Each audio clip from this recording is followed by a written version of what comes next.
Почитувани сограѓани, болницата во Штип, изградена во 1937 година, е најрелевантниот пример за изгледот на здравството во нашиот град.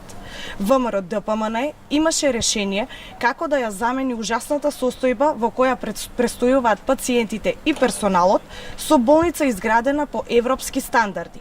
Но неспособната власт дури 2 години не може да најде заеднички јазик со веќе избрана компанија. Сето она за кое ВМРО ДПМН укажуваше во изминатиот период, конечно се покажа како вистина. 2 години на објектот на клиничката болница нема никаква градежна активност и ако судиме по тоа што досега е веќе направено, постои голема можност и во 2020 година објектот да го затечеме во иста состојба.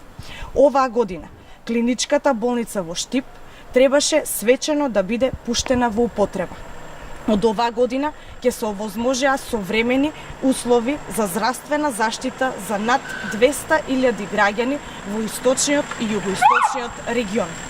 Но наместо да се грижат за граѓаните, политичката елита во Министерството за здравство изгледа повеќе се грижи како да фаворизира компании, како да вработи партиски кадар или како да полни джебови на поединци за сметка на здравјето на сите пациенти во Источна Македонија.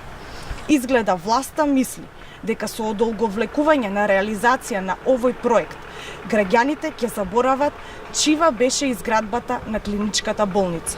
Затоа, по не знам кој пат, ВМРО ДПМН се обидува да ја разбуди свеста на оваа неодговорна и неспособна власт и ја подсетува дека поминаа 2 години откако се на власт и со секоја постапка докажуваат дека ниту знаат, ниту можат да направат нешто за благосостојбата на граѓаните. Благодарам.